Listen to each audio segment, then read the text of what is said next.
Hi there, students. To ring the changes. To ring the changes on something. Okay, this is to do something in a different way, to spice it up, to make it more interesting. Particularly something that you repeat again and again and again. So the menu at school is always fish and chips on Monday, sausages and mashed potato on Tuesday.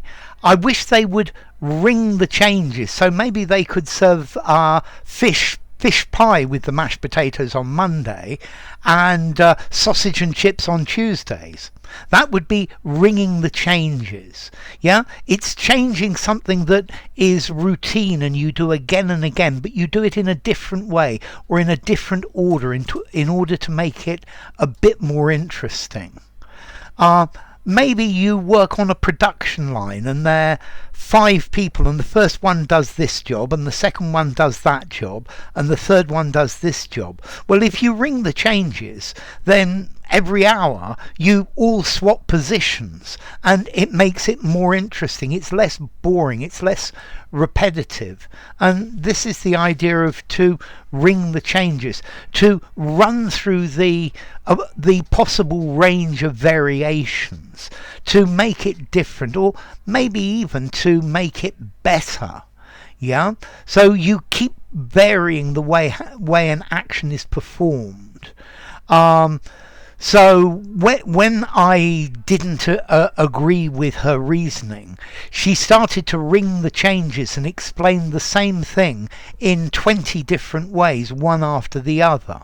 Okay, so she was ringing the changes. She was doing the same thing, but in different ways. This is a change to how something is done, how something is organized. Okay, so I always seem to like to wear a black t-shirt and blue jeans. Maybe I should ring the changes and find some other colours as well. Yeah, so arrange something in a different way. Okay, I think the origin of this, many of the dictionaries avoid the origin of this, but I think this is related to bell ringing. Yeah, and you can ring the changes when you're bell ringing. Let's see, I'm talking about ringing the big bells of a church, and maybe a church has 4 different bells. But you can ring these in different order. Normally ringing the changes, you start with the same one and finish with the same one. But you could do the two in the centre in different orders. Or maybe you could just ring the changes and do them all in different orders.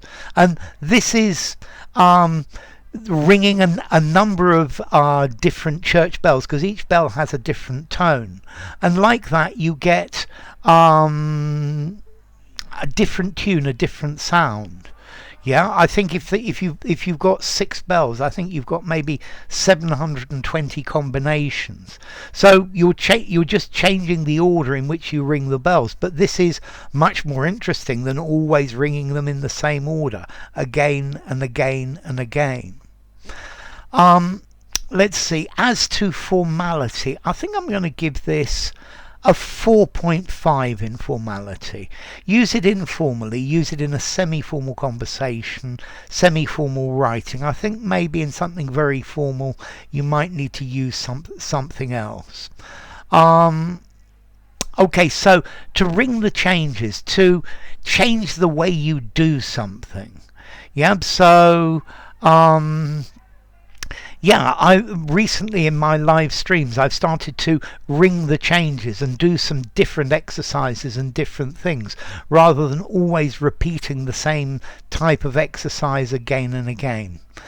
Also notice with this idiom, this is primarily British. I think they use it in Australia as well. I'm not sure our American cousins would actually understand this one. Okay, so to ring the changes, to continually alter or change something, to change the way you do it, to change the order. So enough. If you enjoyed the video, give it a rating, subscribe to my channel, and I will see you soon. Bye for now. To ring the changes.